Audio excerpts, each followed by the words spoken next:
Bom, esse é o tema dessa manhã. Deus e sua missão de quê? De resgate. E eu fui... como é que eu posso falar assim?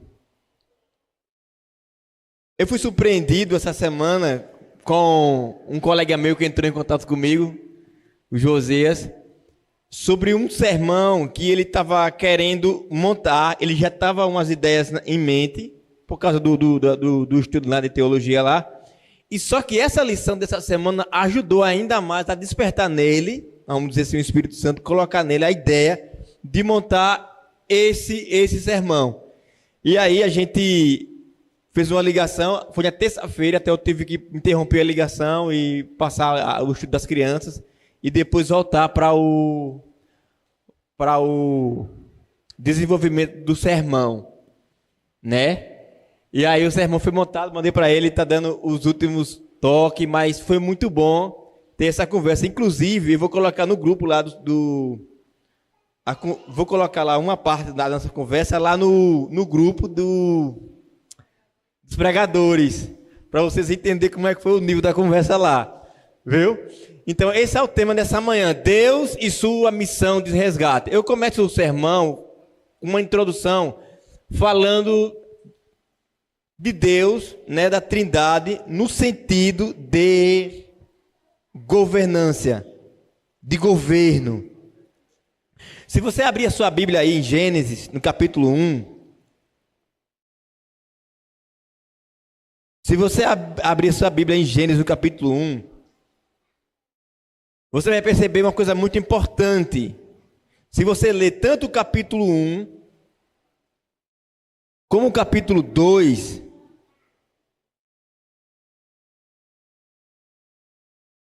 quando você começa a ler esses dois capítulos, uma coisa vai chamar a atenção.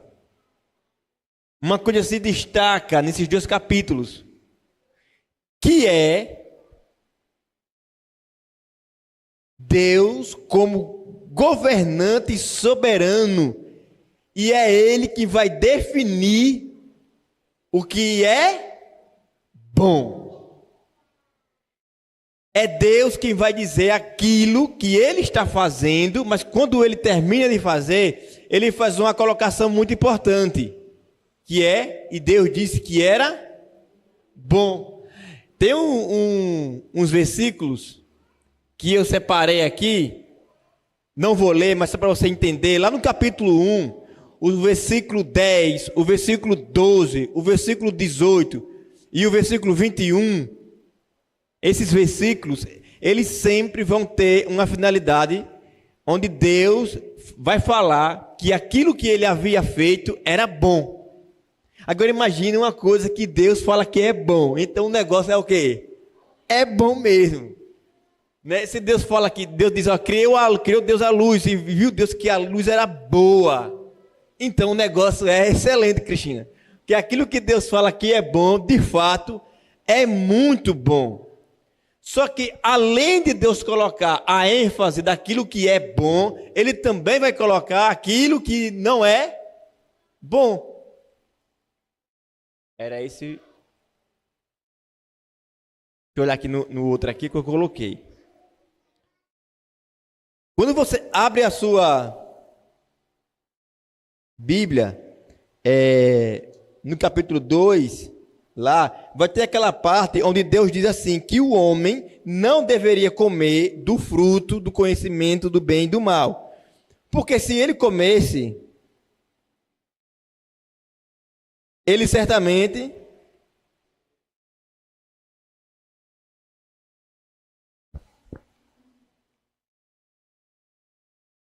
esse aí é outro. Isso aí já é no caso da mulher.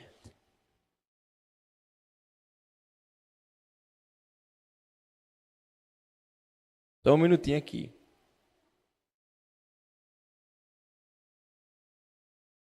Em Gênesis 2, 16, 17, lá Deus vai dar uma ênfase assim, muito importante. Assim como Deus define aquilo que é bom, Deus, como governante supremo, também vai definir aquilo que não é bom. Então, o que é aquilo que não é bom?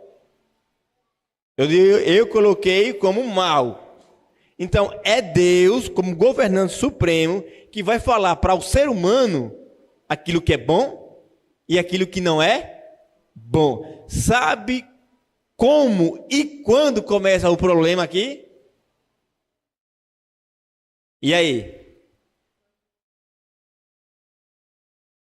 Abra sua Bíblia em Gênesis 3, a partir do versículo 6. Essa situação muda quando vai acontecer esse episódio aqui, e agora que a gente começa o sermão, e aí agora que a gente vamos orar. Senhor Deus, que essa manhã Teu Santo Espírito possa falar conosco.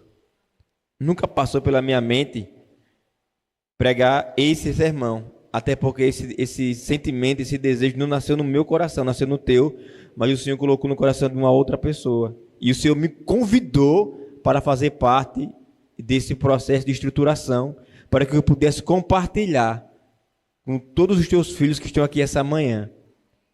Que o Senhor possa falar conosco de forma extraordinária, assim como falou conosco através de estudar a lição dessa semana, da recapitalização agora pela manhã, e que a emoção que tivemos ao conversar sobre o Teu governo, sobre a importância de ter um Deus no governo, que o Senhor consiga colocar essa mensagem nos nossos corações nessa manhã, no doce nome de Jesus. Amém.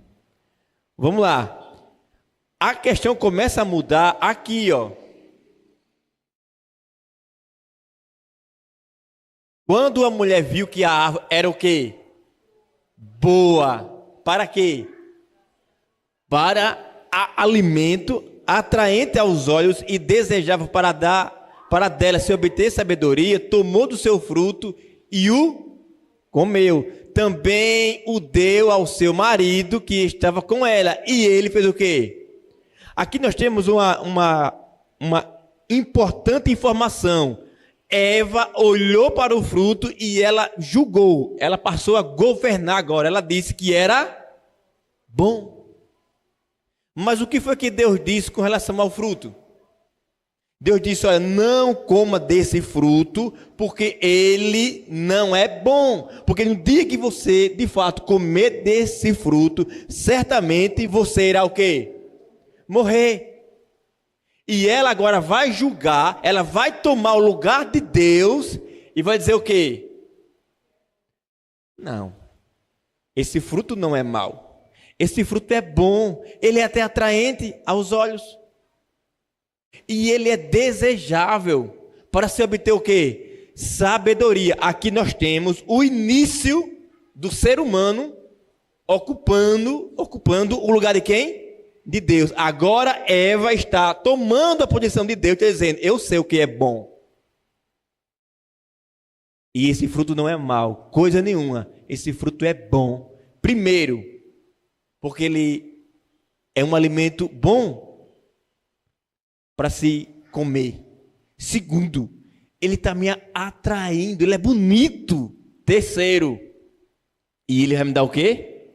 Sabedoria. E o quarto passo, ela fez o quê? Ela comeu. E o quinto? Ela deu ao seu esposo. Então aqui nós temos esse movimento onde Deus é deixado de lado e agora é o homem que começa a tomar as decisões do que é certo e do que é errado. Nós temos um outro exemplo que está lá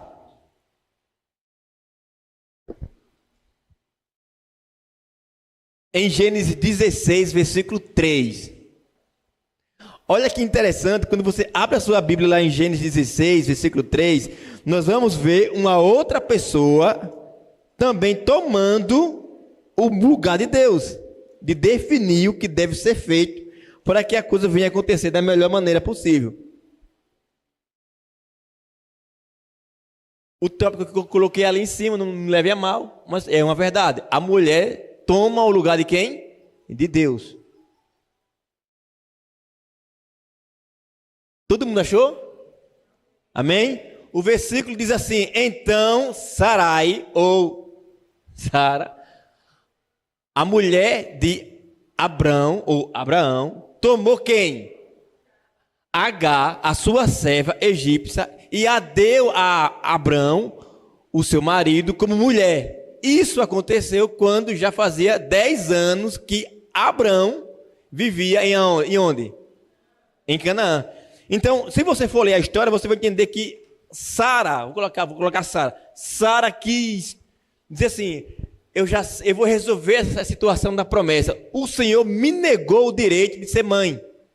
O Senhor me negou esse direito. Então, eu irei resolver essa questão aqui. É muito simples.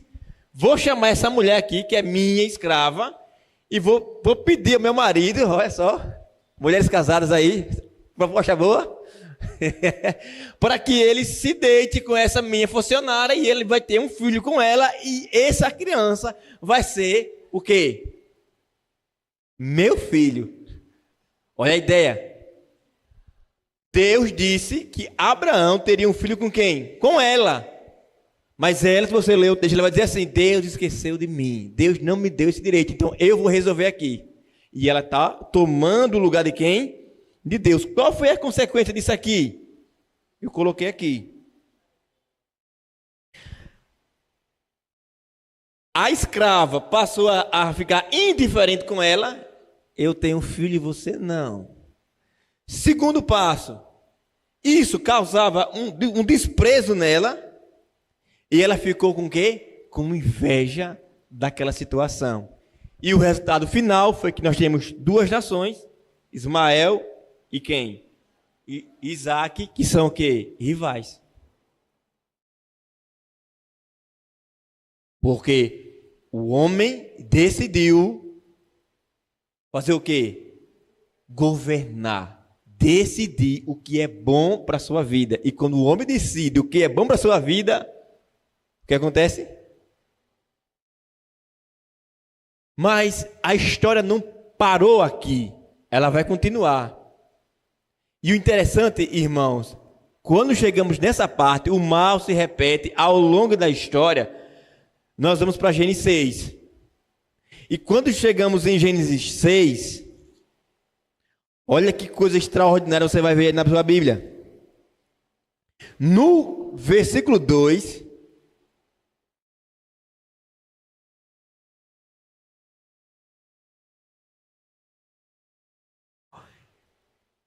Amém?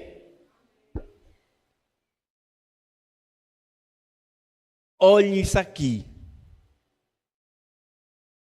Essa versão que eu escolhi diz assim: os filhos de Deus. O que é isso aqui? Viram.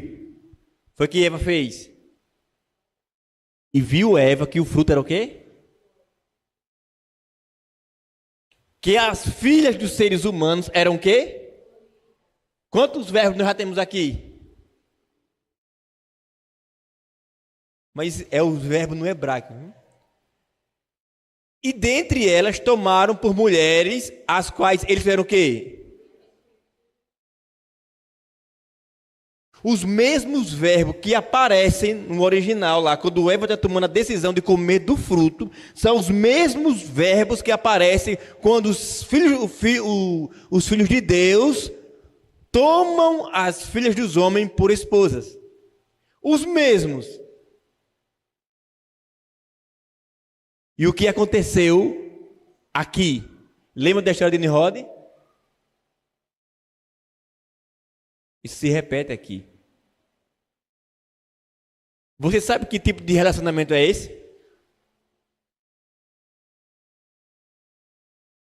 Você sabe que tipo de relacionamento é esse entre os filhos de Deus e as filhas dos homens? Sabe que relacionamento é esse? Isso, como?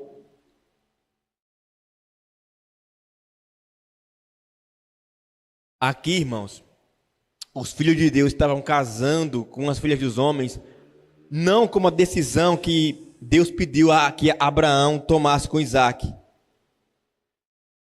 Deus pediu para que Isaac se casasse com alguém que tivesse o quê? A mesma fé dele. Ele não está dizendo que as pessoas que não tinham fé em Deus eram... como é que é o termo que eles podem... Não, eram pessoas educadas, eram pessoas meigas, eram pessoas boas, mas elas não tinham o quê? Deus.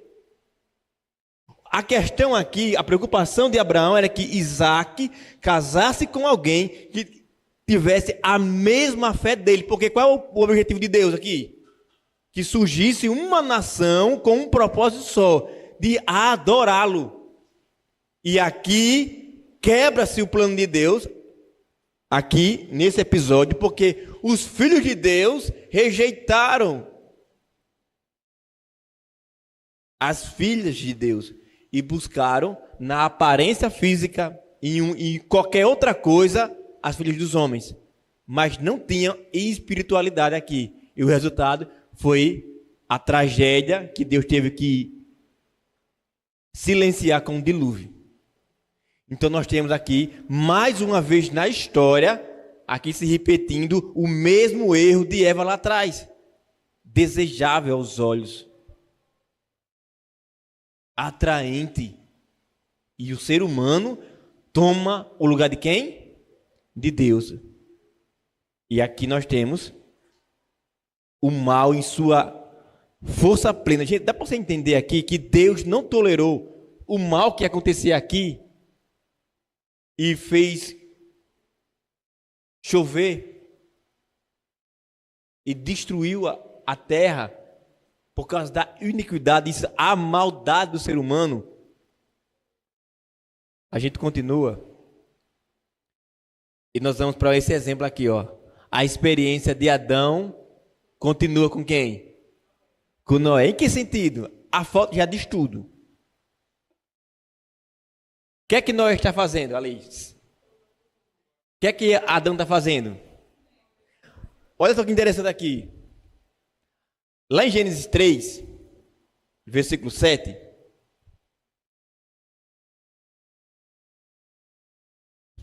Isso aqui foi uma aula de teologia, viu?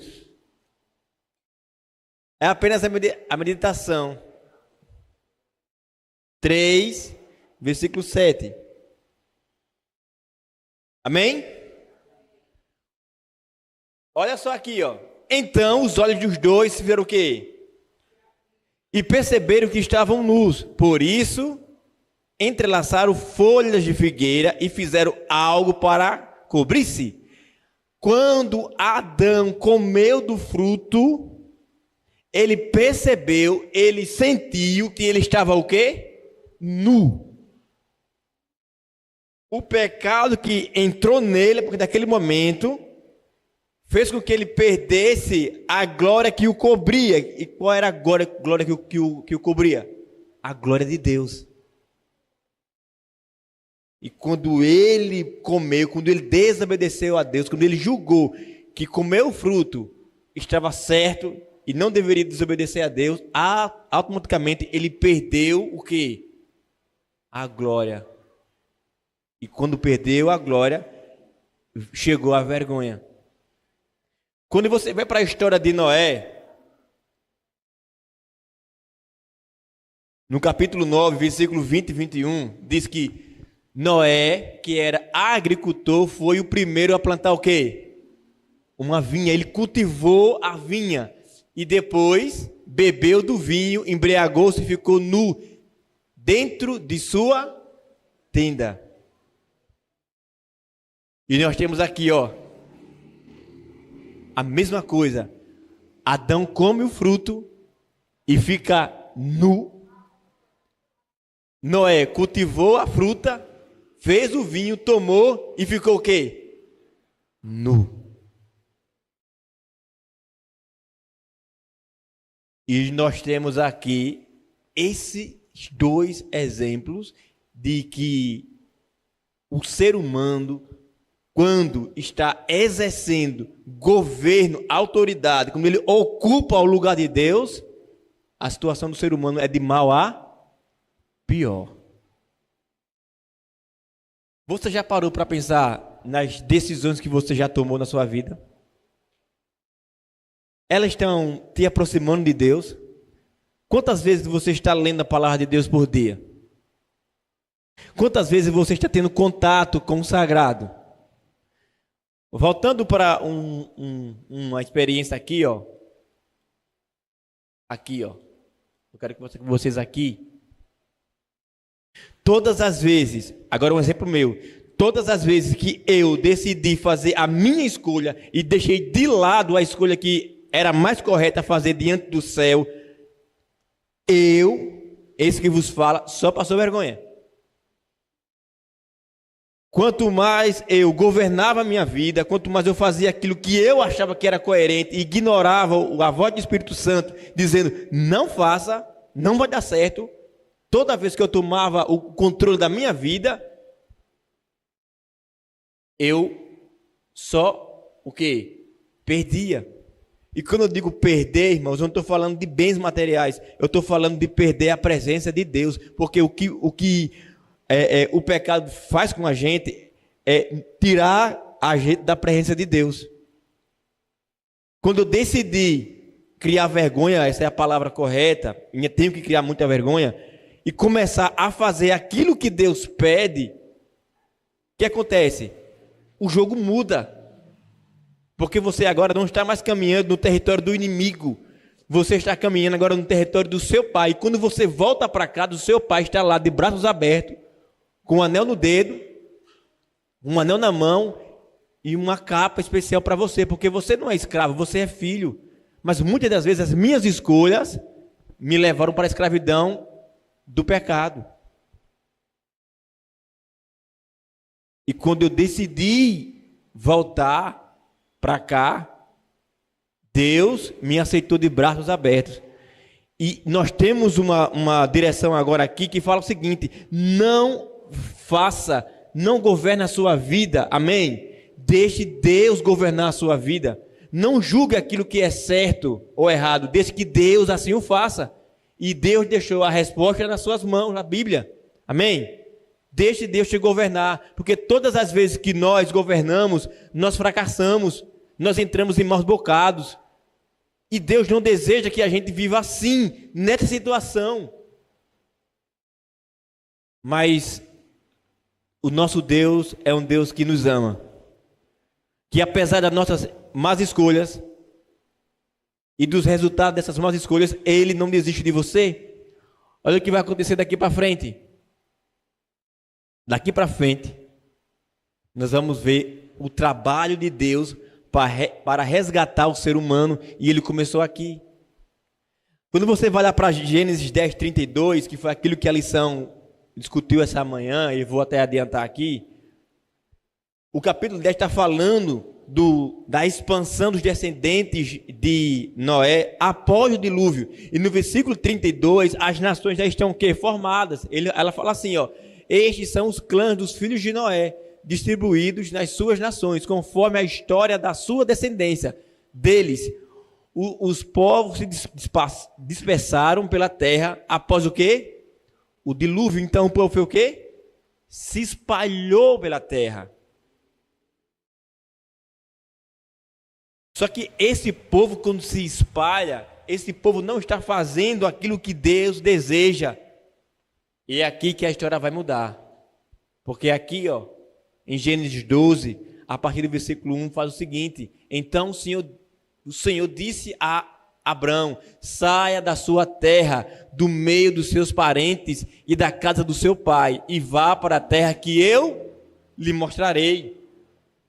Versículo... Repetindo, foi...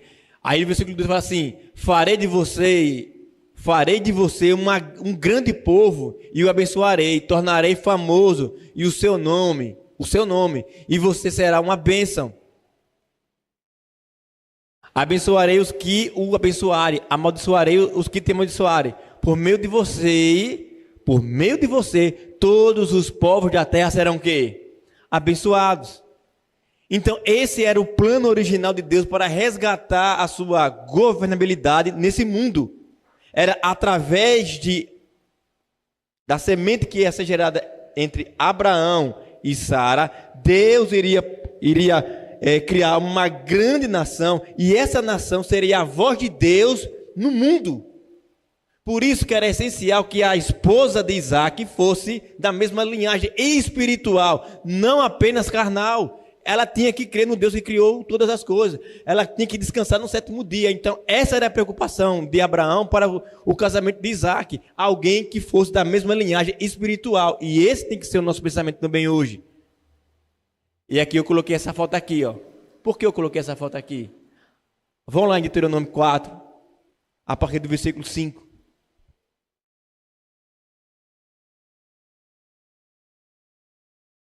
Essa é a igreja familiar. Essa é a igreja familiar, né? Daqui a pouco vocês vão entender o motivo. Amém? Diz assim, vejam, está lá no versículo 5. Vejam, eu ensinei a vocês estatutos e ordenanças, como me ordenou o Senhor, o meu Deus, para que sejam cumpridos na terra, em que vão entrar, para dela tomar posse. Versículo 6, vocês devem obedecer-lhes e cumpri-los, pois assim os outros povos verão a sabedoria e o entendimento de vocês. Quando eles ouvirem todos esses estatutos, dirão, de fato, esta grande nação é um povo sábio e inteligente. Diga amém. Você é esse povo sábio e inteligente. Somos nós que Deus chama hoje para ser o Abraão da nossa geração. E o versículo 7 fala assim, pois que grande nação tem deuses tão próximos como o Senhor, o nosso Deus, sempre que invocamos. Qual foi a vez que você clamou a Deus e Ele te abandonou? E aqui, ó, para finalizar essa parte, aqui está Israel, no centro, e todas as nações em volta eram nações pagãs. E o propósito de Deus foi que, através de Israel, Ele iria alcançar todas as nações. Deus não quer que você fuja do meio das pessoas. Deus quer que você seja o centro, para que, através da sua vida, eles possam enxergar o Deus que você acredita, o Deus que você serve, o Deus que te formou e, principalmente, o Deus que te salvou. Esse era o plano inicial e ideal de Deus para Abraão, Isaac, Jacó e toda a descendência. Só que esse plano não se... como é que eu posso dizer? Esse plano, ele não para aqui. Amém? Porque esse plano continua em cada um de nós essa manhã. Porque Deus nos chama para fazer diferente. E olha aqui, agora abra lá em 1 Pedro, capítulo 2, versículo 9. E esse é o chamado de Deus para você e para mim essa manhã. Deus está nos chamando para esse propósito especial, que começou lá atrás, quando Ele chamou Abraão. Agora esse Deus poderoso, esse Deus forte, está chamando você. Ele está chamando a mim. Ele está chamando a nós. 1 Pedro, capítulo 2, versículo 9. E diz assim, ó. Vocês, porém, são geração eleita, reino de sacerdotes, nação santa, povo que pertence a Deus, para anunciar as grandezas daquele que o chamou das trevas para a sua maravilhosa luz. Esse é o propósito da sua vida, ou da sua vinda aqui essa manhã, porque Deus te chamou para ser rei de sacerdotes, porque você é uma nação santa. E outra coisa, e Deus chamou a cada um de nós para que, através do nosso testemunho, da luz que brilha em nós, através da ação do Espírito Santo, as pessoas que estão aí fora possam enxergar o caminho, a verdade e a vida que é Jesus na sua vida, na minha vida. Por isso que eu coloquei a imagem da igreja local, de algumas pessoas aqui, para dizer o seguinte: Deus está te chamando. Assim como Deus chamou Abraão lá atrás, Deus está chamando você, porque Abraão é o começo e você é o fim. Porque se Abraão iniciou essa obra, é através do seu testemunho, da sua vida, que Deus vai finalizar quando Jesus voltar. Porque somos nós chamados por Deus essa manhã para falar para as pessoas do nosso meio, seja no sítio, seja na cidade, seja em Arapiraca, seja em Traipu, ou não sei onde você está, mas é ali que Deus chama de você, ou Deus faz de você um Abraão, um alguém especial, um alguém que foi tirado por Ele para ser luz em meio às trevas desse mundo. É por isso que essa igreja está de pé. Essa igreja que é defamada de dentro para fora, que é acusada de dentro para fora, mas ai daquele que mexer com a esposa do Cordeiro. Era melhor que não existisse. Olha o que ele escreve aqui no grande conflito. Quando o pecado entrou no mundo, Deus, em seu amor, providenciou um plano de resgate através de Cristo. Embora a desobediência de Adão e Eva tenha trazido sofrimento, Deus ofereceu uma solução para restaurar a humanidade à sua imagem, com Cristo sendo o centro desse plano de salvação. E esse plano de salvação passa por você. Quando você abre a sua boca, quando você testemunha daquilo que você acredita, daquilo que Deus te revelou através de um estudo bíblico, através de um sermão, através de um louvor, através da sua vida espiritual, você está sendo luz em meio às trevas. Está lá no grande conflito, na página 342. Não deixe que o Satanás tire de você aquilo que Deus está louco para colocar. Eu digo louco assim, no bom sentido. Que é a salvação. Que é o conhecimento, que é o propósito, que é o foco. Por que você está aqui essa manhã? Porque você saiu de casa, você poderia estar em casa descansando. Tem pessoas que trabalharam a semana toda, só Deus sabe como chegaram em casa, né? E vieram para aqui essa manhã, por quê? Porque vieram aqui oferecer o melhor. E o seu melhor é a sua presença aqui. Porque você foi feito à imagem e à semelhança dele. E Deus te ama tanto, mas Deus te ama tanto, que Ele corre em busca de nós para nos salvar, para nos devolver a paz, para nos devolver a alegria. Eu vou finalizar esse sermão falando de um filme que eu assisti, demorei um pouco para assistir esse filme. E nesse filme tem uma cena que eu fico imaginando Deus, porque Deus já conhece o final da minha história. Deus já conhece o final da sua história. Mas mesmo assim, esse Deus continua correndo para nos salvar. E no filme acontece algo parecido. No filme, o camarada volta para tentar avisar a ele mesmo que ele não deveria ir. Só que existe uma barreira que como que bloqueasse ele de fazer com que a voz dele chegasse. Não deixa ele ir. E Deus também faz a mesma coisa. Só que Ele respeita o nosso livre-arbítrio. Ele respeita a nossa decisão final. E eu enxerguei Deus ali, tentando me salvar. E muitas das vezes eu renego os sinais que Ele está mostrando na minha vida. Ô Eric, pode jogar o vídeo aqui. Se vocês não entenderem nada, vão assistir o filme.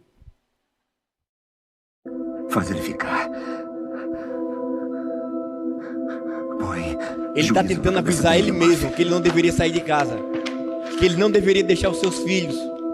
Que ele não deveria ir, porque tudo isso não vai valer a pena. Não vai servir para nada. Faz ele ficar, Murphy. Ele deveria ter ficado com a sua filha, com o seu filho, com a sua família.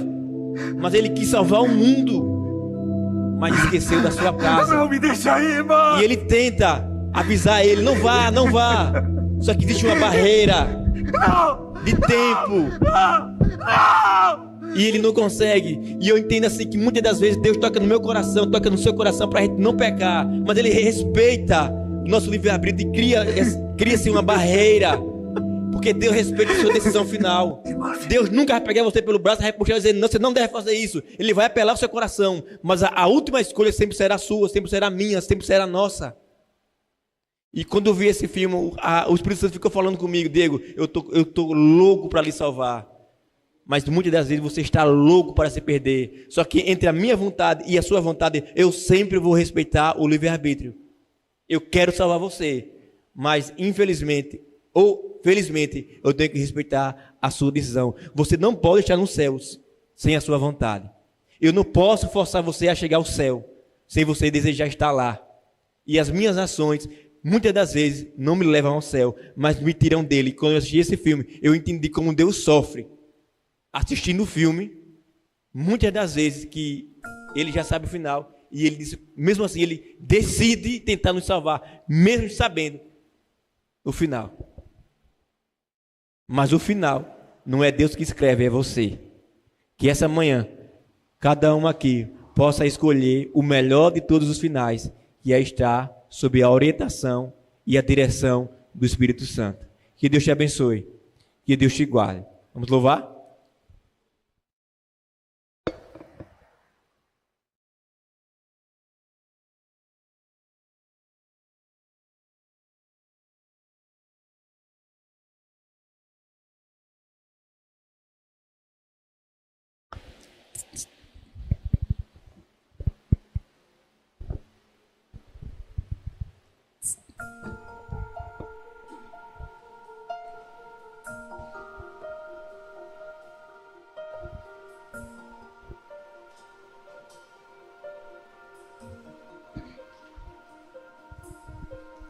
Eu tracei o meu caminho, fiz o mapa do destino, abracei com força o sonho e me atirei. Com um sorriso de criança, eu só era confiança. Era o meu próprio herói, invencível. Não vi a face do perigo, não dei ouvidos aos avisos. O orgulho aqui dentro de mim me cegou. E o pior aconteceu. De repente o céu escureceu.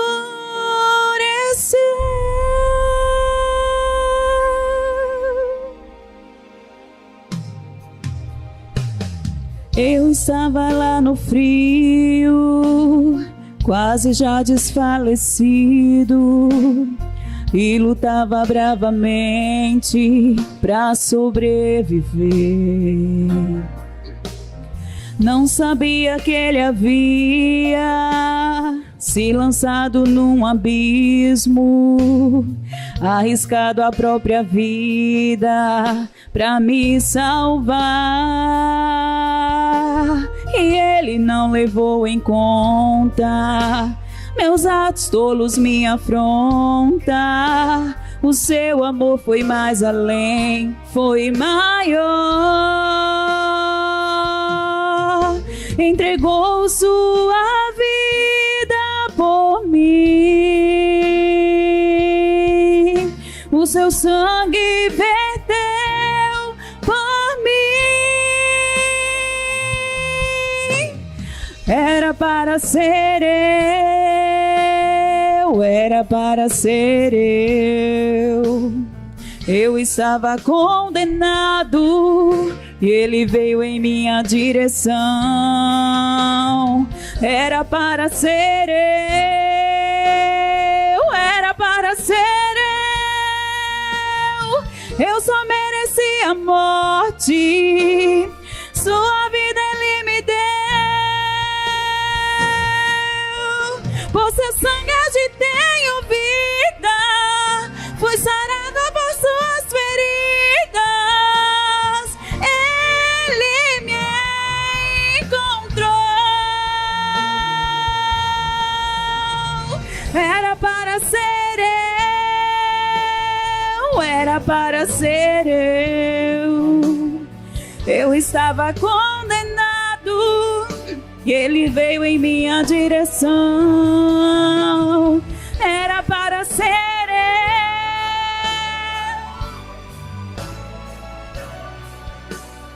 eu só merecia a morte, sua vida ele me deu. O amor falou mais forte e o resgate aconteceu.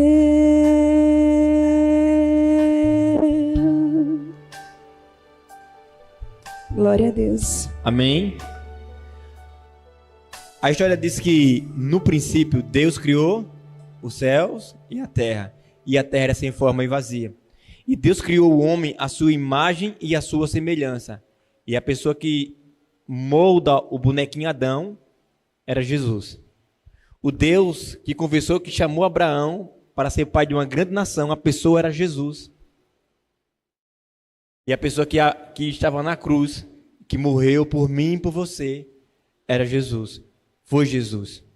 Em troca desse amor, porque ele nos deu vida lá atrás, quando nos formou, e depois da entrada do pecado nesse mundo, ele nos comprou através da sua vida. Como? Morrendo no nosso lugar. Que essa manhã, a mensagem, eu não sei se ela ficou fixada na sua mente, a mensagem é: Deus está te chamando para servi-lo enquanto há tempo, enquanto é tempo. Deus está te chamando para ser Abraão em nossa geração. Deus está nos chamando para testemunhar a breve volta de Jesus, que está mais perto do que nunca. Amém? E até que ele volte, eu sigo esperando. E esse esperar promove uma ação de cuidar da igreja, das paredes, das pessoas e daquelas pessoas que ainda vão conhecer o Jesus que te libertou, o Jesus que tirou você das trevas para a sua maravilhosa luz. Que Deus nos abençoe e que Deus nos dê um sábado. Peço que vocês estejam orando por mim. Eu estarei com o Jefferson hoje à noite, lá em Traipu, passar um treinamento lá. E hoje o pastor vai vir daqui a pouco para cá, e nós teremos algumas visitas com ele, e iremos fazer uma reunião de comissão com o pastor, na parte da tarde. E depois, quando terminar essa reunião aqui, a gente segue para lá. Amém? E Deus te abençoe. Vamos orar.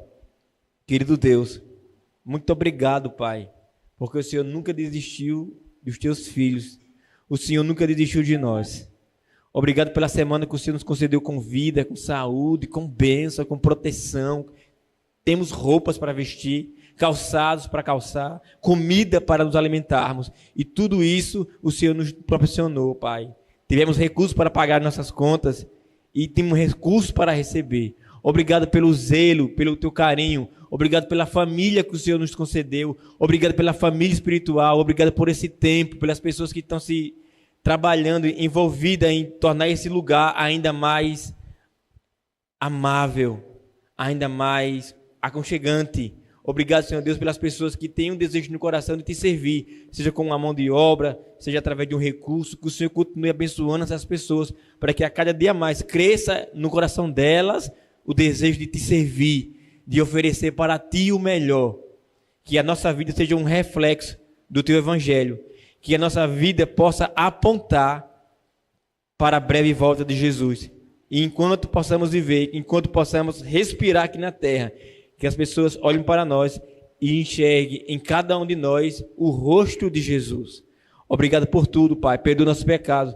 Nos transforma para que possamos chegar a esse nível. Isso só acontece se nós permitirmos que o Senhor faça essa mudança no nosso coração. Tire de nós, ó Pai, o egoísmo e todo sentimento que nos impede de caminhar ao teu lado, de te servir. Pois a lição dessa manhã nos ensinou que o nosso propósito aqui é servir, não é ser servido, mas é servir. Servir ao caminho, servir à verdade e servir à vida que é Jesus. Obrigado por tudo, nos leve em paz para nossas casas em segurança, no nome de Jesus, amém.